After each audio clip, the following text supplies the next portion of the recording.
الحمدللہ وحدہ والصلاة والسلام علی من لا نبی بعدہ۔ میرے محترم بزرگ و دوستو، حضرت ابو موسیٰ اشعری رضی اللہ تعالیٰ عنہ کہتے ہیں کہ مدینہ کے ایک باغ میں رسول اللہ صلی اللہ علیہ وسلم کے ساتھ تھا۔ ایک شخص آیا اور اس باغ کا دروازہ کھلوایا۔ رسول اللہ صلی اللہ علیہ وسلم نے فرمایا دروازہ کھول دو اور آنے والے شخص کو جنت کی بشارت دو۔ میں نے دروازہ کھولا، دیکھا تو وہ حضرت ابوبکر صدیق رضی اللہ تعالیٰ عنہ تھے۔ میں نے ان کو جنت کی بشارت دی جیسا کہ رسول اللہ صلی اللہ علیہ وسلم نے فرمایا تھا۔ اس پر ابوبکر صدیق رضی اللہ تعالیٰ عنہ نے اللہ کی حمد و ثنا کی اور شکریہ ادا کیا۔ پھر ایک اور شخص آیا اور دروازہ کھلوایا۔ رسول اللہ صلی اللہ علیہ وسلم نے فرمایا دروازہ کھول دو اور آنے والے کو جنت کی بشارت دو۔ چنانچہ میں نے دروازہ کھولا، دیکھا تو وہ حضرت عمر رضی اللہ تعالیٰ عنہ تھے۔ میں نے ان کو رسول اللہ صلی اللہ علیہ وسلم کی بشارت سے آگاہ کیا۔ انہوں نے اللہ کی حمد و ثنا کی اور شکریہ ادا کیا۔ پھر ایک اور شخص آیا، دروازہ کھلوایا۔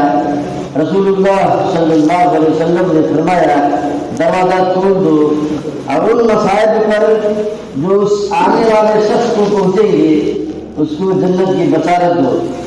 میں نے دروازہ کھولا، دیکھا تو وہ حضرت عثمان غنی رضی اللہ تعالیٰ عنہ تھے۔ میں ان کو رسول اللہ صلی اللہ علیہ وسلم کے ارشاد سے آگاہ کیا۔ انہوں نے خدا کی حمد و ثنا کی، شکریہ ادا کیا اور پھر کہا اللہ سے ان مصیبتوں پر مدد طلب کی جاتی ہے۔ بخاری شریف جلد نمبر 2 پارہ نمبر 14 صفحہ نمبر 228 حدیث نمبر 884۔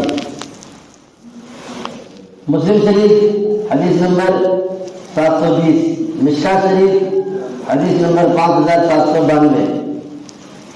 حضرت صاحب بن ابی وقاص رضی اللہ تعالیٰ عنہ کہتے ہیں کہ رسول اللہ صلی اللہ علیہ وسلم نے حضرت علی رضی اللہ تعالیٰ عنہ سے فرمایا تو میرے لیے ایسا ہی ہے جیسا کہ موسیٰ علیہ السلام کے لیے ہارون علیہ السلام تھے۔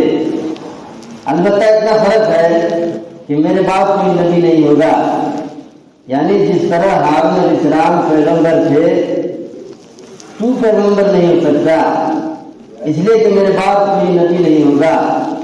مشکاۃ شریف جلد نمبر 2 صفحہ نمبر 910 حدیث نمبر 5795۔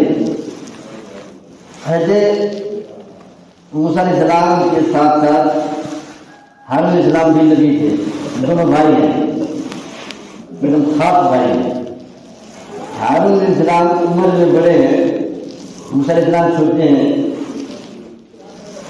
بتا رہے ہیں دونوں پیغمبر ہیں، ساتھ میں دونوں بھائی، اور دونوں تبلیغ کرتے ہیں، دونوں ایک جگہ کہیں جاتے ہیں اللہ کا پیغام سنانے۔ حضور صلی اللہ علیہ وسلم فرمایا حدیث سے تم بھی میرے ساتھ ایسا ہی ہے جیسے کہ ہارون اور موسیٰ علیہ السلام دونوں تھے، دونوں بھائی ہیں۔ حضور صلی اللہ علیہ وسلم دونوں بھائی ہیں، خاص بھائی ہیں، خاص چچا کے بیٹے ہیں دونوں، اسی لیے بتا رہے ہیں۔ اور کہہ رہے ہیں کہ ہاں تو نبی نہیں ہے اس لیے کہ میرے بعد کوئی نبی نہیں ہوگا۔ علی رضی اللہ تعالیٰ عنہ بتا رہے ہیں۔ حضرت زبیر بن زید رضی اللہ تعالیٰ عنہ کہتے ہیں کہ حضرت علی رضی اللہ تعالیٰ عنہ نے کہا قسم اس ذات کی جس نے دانا کو پھاڑ دیا، بن جاتے ہیں زمین کے اندر وہ پھٹ جاتا ہے تب نکلتا ہے باہر۔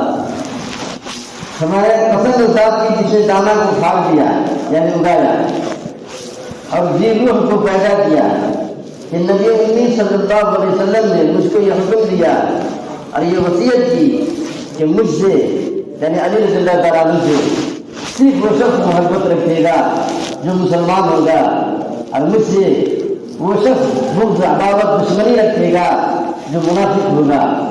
مشکاۃ شریف جلد نمبر 2 حدیث نمبر 5796۔ حضرت سہل بن سعد رضی اللہ تعالیٰ عنہ کہتے ہیں کہ رسول اللہ صلی اللہ علیہ وسلم نے خیبر کے دن فرمایا، غزوہ جو خیبر کا ہے، فتح خیبر سنتے ہوں گے، فرمایا کل میں ایک جھنڈا ایسے شخص کو دوں گا جس کے ہاتھوں سے اللہ تعالیٰ خیبر کے قلعہ کو فتح کرائے گا، اور وہ شخص اللہ اور اس کے رسول صلی اللہ علیہ وسلم سے محبت رکھتا ہے اور اللہ اور اس کا رسول اس سے محبت کرتا ہے۔ جب صبح ہوئی تو تمام لوگ حضور صلی اللہ علیہ وسلم کی خدمت میں یہ امید لے کر حاضر ہوئے کہ وہ جھنڈا انہیں کو ملے۔ جب سب لوگ جمع ہو گئے تو آپ صلی اللہ علیہ وسلم نے پوچھا حضرت علی رضی اللہ تعالیٰ عنہ کہاں ہیں؟ لوگوں نے کیا کہ یا رسول اللہ ان کی آنکھیں دکھ رہی ہیں، آنکھ میں درد ہے۔